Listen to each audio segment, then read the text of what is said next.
Gay marriage, a marriage by any other name. I'm attending my first gay wedding today. I'm attending my first same-sex wedding today. I'm attending my first homosexual wedding today. What is the politically correct term for such a wedding? Who cares? Frankly, I don't understand the furor and uproar over same-sex marriages. I'm at the wedding of two women who have been together for 33 years. As our breathtakingly beautiful daughter hands out programs in the rear of the church, and our 20-year-old son sits alone in a front pew, waiting to sing for these women in his rich bass voice, I sit on the truly uncomfortable pew in the austere little congregational church next to Jim, my one and only husband of 28 years, and think about our marriage and this man. He hates celery, and he calls me wifely. He made me whole again after our first baby miscarried. He usually gets in bed first, and every night, when I go in the bathroom to wash my face, my toothbrush sits next to the sink, topped with a minty white line of toothpaste, waiting for me. It's there every morning, too.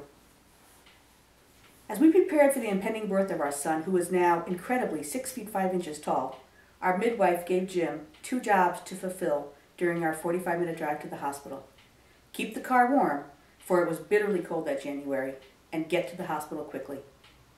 I had read somewhere that drinking a quart of milk at the onset of contractions lessened labor pain. So I dutifully guzzled the milk as my body went into automatic pilot with a course set for childbirth and just seemed to go along for the ride. Jim took the midwife's directions to heart. He cranked up the heat and zipped down potholy Connecticut back roads I never knew existed. All the while, the quart of milk sloshed and bubbled until finally, like a human Mount Vesuvius, I erupted and threw up cottage cheese consistency clumps of milk all over myself and the floor of the car. Jim drove along in the 85-degree car while I was astonished and kept repeating the obvious question, "Isn't that the smelliest barf you've ever smelled?" I told him to pull over while I chucked the pukey floor mat out the car door. He never complained, and he insisted he couldn't smell a thing, which I knew was a big, fat lie. My attention returns to the front of the church as our son begins to sing.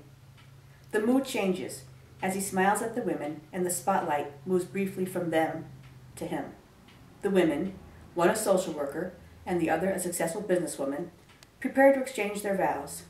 They've been together for 33 years. They have crow's feet, graying hair, anxious smiles, and they appear nervous. They face each other, holding hands, and say, "You have been the steadiness that has kept me on an even keel over the years, and for this I love you dearly. And I'm a far better person because of you and love you more than ever." Wedding rings, the same rings they've worn for years, are re-exchanged. The congregational minister offers the following blessing. May your lives together be joyful and content, and may your love be as bright as the stars, as warm as the sun, vast as the ocean, and as enduring as the mountains. How is this wedding different from any other? To me, marriage has nothing to do with religion or God. It's about stuff like the waiting toothbrush and the clumpy throw-up. Why should anyone be denied such love because of gender? Same-sex marriages might make some people uncomfortable, but they can't hurt anyone.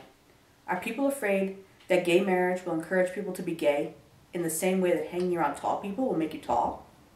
Guests are teary, rice is thrown, and we all walk down the country road to an evening reception at the home of the women. I attended a wedding today.